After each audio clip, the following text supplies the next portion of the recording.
Bonjour à vous, bienvenue dans cette vidéo les amis, j'espère que vous allez bien, que vous êtes chaud, que vos investissements avancent.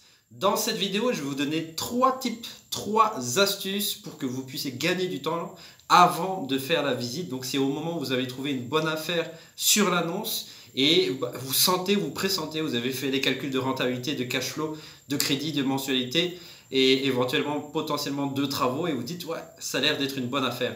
Mais 3 astuces que je vais vous donner, c'est avant d'aller faire la visite. La première astuce, et moi je me suis encore fait avoir comme un bleu samedi dernier, c'est de se renseigner sur les informations urbanistiques du bien. Donc si vous allez visiter un bien qui est présenté dans l'annonce, vous voyez les annonces où il y a écrit la description n'a pas une valeur contractuelle.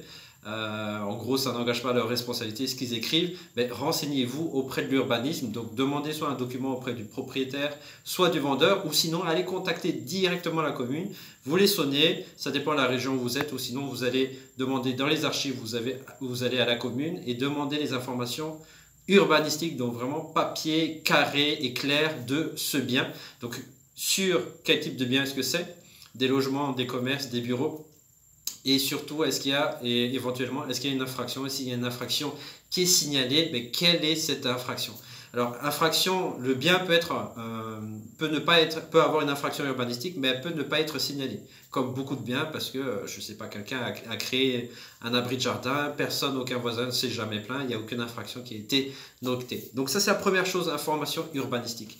Deuxième élément, c'est renseignez-vous, regardez bien l'environnement. Donc aujourd'hui, on a des outils digitaux qui fonctionnent très bien. Déjà, il y a les visites virtuelles qui sont vraiment pas mal, ça c'est plus pour l'intérieur. Mais sinon, il y a Google Maps, Google Earth, Google Street qui vous permettent déjà de vous balader aux alentours et voir qu'est-ce qu'il y a aux alentours comme restaurant par exemple, comme magasin, comme shopping. Et quand vous allez voir sur place, est-ce qu'ils sont toujours ouverts ou pas? Vous pouvez aussi les sonner éventuellement par téléphone.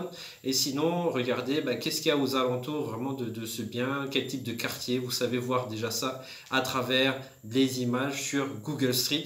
Ou sinon, renseignez-vous auprès des voisins.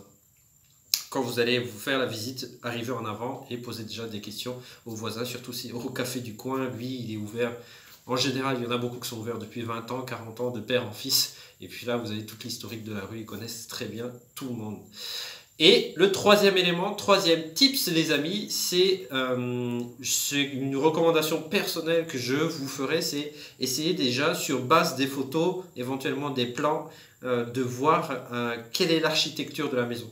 Pourquoi? Parce que ça va vraiment vous aider quand vous allez visiter, vous saurez déjà plus ou moins, ok, la cage d'escalier elle est ici, à droite c'est ici, la cuisine elle est là, et vous allez pouvoir anticiper ça, et imaginer comment la maison est structurée, où est la gaine technique, où sont les évacuations, est-ce que c'est bien vertical, où ils ont fait passer des tuyaux, ça c'est porteur, c'est pas porteur.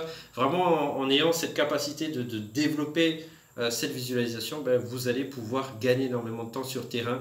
Et moi, ça m'est arrivé que je fais des visites et c'est moi-même qui mène la visite parce qu'il y a déjà des choses que je voulais aller voir et je voulais voir comment cette partie était agencée. C'était la partie qui était sombre et que je n'avais pas encore réussi à visualiser sur base des photos. Donc c'est simple, un bic, papier, essayez de dessiner, vous faites des schémas, si vous êtes architecte ou quoi. Voilà, j'espère que ces 3 tips vous ont plu.